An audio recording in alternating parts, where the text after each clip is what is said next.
And here we go.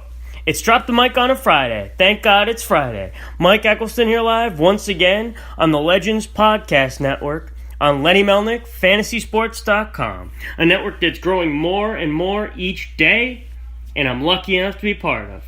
Thank you to all who are listening and all those in the chat room. Come on in, take your shoes off, grab a drink, relax. I got a show for you today. I have a lot on my plate, so let's have at it.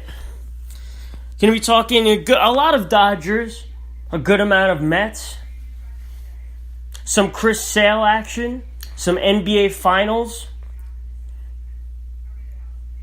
What a weird series in Los Angeles, California, between the New York Mets and the Los Angeles Dodgers.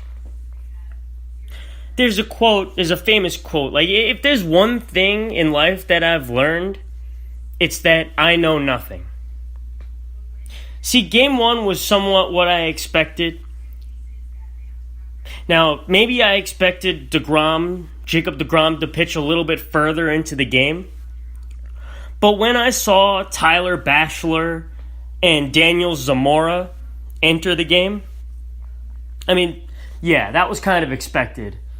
The way they got wiped out, where it just seemed like they couldn't record an out, and they gave up 3 runs each between the two of them. That was pretty impressive.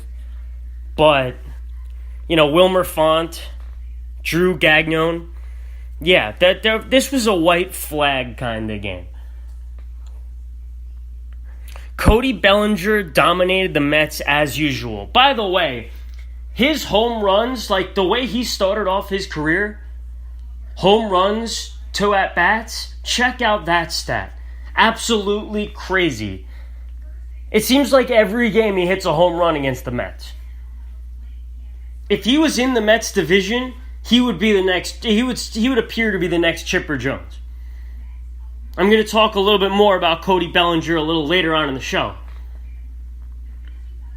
That happened all series long. Now, is he the best player in the game right now? And that's another thing to discuss. Anyway, we're heading straight to Game 3 on Wednesday. Series is tied at 1. By the way, Steven Matz has been excellent. When you think about it, take away the one start where Steven Matz gave up like 8 runs in the first inning against Philadelphia. His ERA is still in the mid-3s. He's probably been the Mets' most consistent pitcher this season. Think about that for a second. The series was tied at 1. Noah Syndergaard struggled, but fought his way through 6 solid innings. Walker Buehler struggles from the get-go. He hasn't been exactly what was expected this year. There are a lot of people who had very high expectations for Buehler. He hasn't quite been there. The Mets tattooed Julio Urias out of the bullpen. They had 4 hits and 2 runs. Pete Alonso hit 2 home runs in that game, by the way. He appears to be very home run or bust kind of player right now. But, he's still young. He needs to be able to lay off the high fastball, by the way. That's his problem. If I was going against Pete Alonso, if I was pitching against him, my strategy would be high fastballs. Just throw high fastballs. He can't, especially with 2 strikes, he can't lay off. The Mets were up 8-3. They were up 8-3 late in the game. It appeared as if the Mets would continue to puzzle everyone when it comes to determining just how good they are, because people are still wondering, which team is this? Is this the team that, got swept by the Marlins, or the team that swept the Nationals and split the first 2 games with the Dodgers? They've been very up and down this year. Which team is this? winning multiple games in LA against the Dodgers, that sounds unheard of when you're thinking about the series starting. The way the Dodgers have played, and look at the way the Mets have played. Their bullpen was missing a key cog in Seth Lugo. He was sorely missed in this series. Seth Lugo, outside of Edwin Diaz, is the Mets' best reliever. Point blank. And this isn't a very deep bullpen.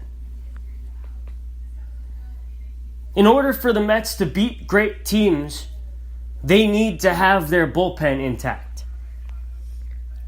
Robert Gsellman and Jeurys Familia each gave up 1 run in the 7th and 8th innings, which still gave them a 3-run lead. A 3-run lead going into the 9th inning in LA to go up 2-1 in the series. Edwin Diaz, you're thinking this is in the back pocket. There's no reason to believe, because Edwin Diaz in save situations this season has been almost perfect. Who would have thought? Back-to-back home runs to start the inning, and then another run before he recorded an out. The only out he recorded was a sacrificed fly that ended the game. A walk-off sacrifice fly. That's the only out he recorded. He's another guy who is, to a certain extent, he hasn't pitched as well as he probably could have. I get it in save situations. Save situations, he's been better. But there have been too many outings where he's been hit hard.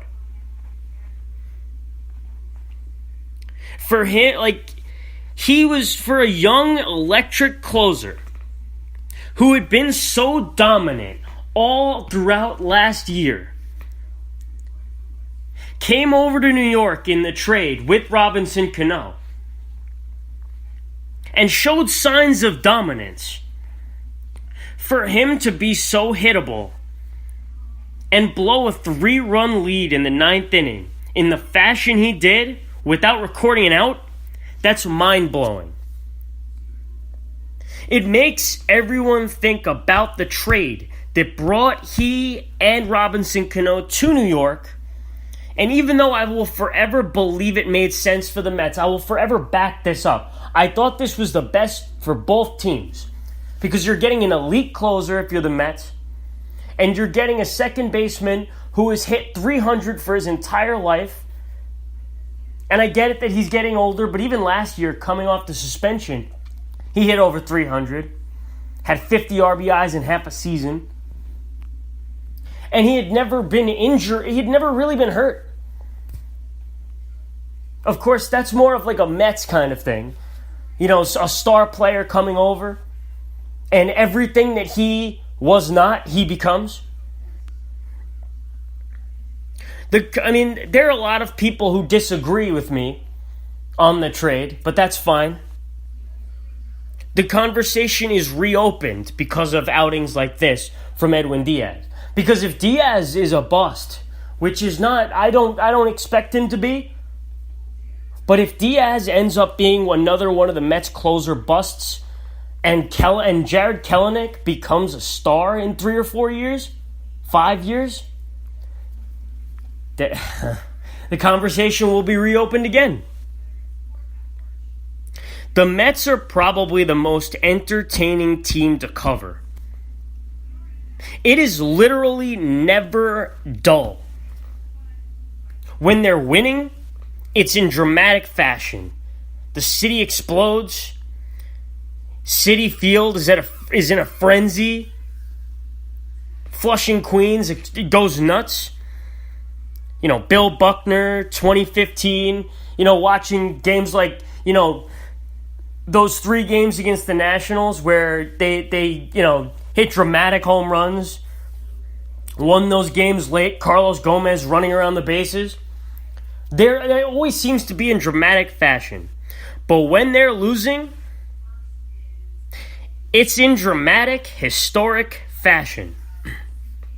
It's a little Chicken Little. The sky is falling, the sky is falling. type of stuff. Luis Castillo against the Yankees type of games. 2007 and 2008 when they collapsed after the 2006, postseason run where they lost in Game 7 to the St. Louis Cardinals. There is no in-between with this team and this fan base. It's either we're heading to the World Series or we're the worst team in baseball. There is no in-between. 500 isn't acceptable. And then when you think it can't get weirder, Game 4 last night, the one pitcher you didn't expect to make it out of the third inning against this top-notch lineup. The lineup nobody in the league seemed to be able to figure out was shut down for 7 innings by none other than Jason Vargas, who couldn't strike some of us out last year. The guy who everyone wanted gone. Baseball is a weird, unpredictable sport. Now, I expected the Dodgers to win 3 of 4, but the way it happened, Jason Vargas, think about this for a second, fantasy owners and just baseball lovers as a whole. Jason Vargas currently has a lower earned run average than Noah Syndergaard. Just let that sink in. Oh, and for fantasy purposes, for those in deeper leagues, just keep an eye on Dominic Smith. He may either get more playing time in the Mets outfield or be traded at some point this season. Either way, the guy deserves to play, and boy, can this kid hit. He's hitting .364 right now. This is a guy who was supposed to be the future of the Mets, was called up a couple times in 2 years. He was up and down for a while. He was out of shape. Didn't appear to be, it didn't seem to be, baseball didn't seem to be the most interesting thing to him. He didn't appear to be motivated. And this past offseason, he saw that Pete Alonso was doing what he was doing. He got himself in shape, and he has looked fantastic. I get that it isn't a large sample size, but he's young. He's taken advantage of every opportunity this season since he's gotten into better shape, and he appears to be more motivated.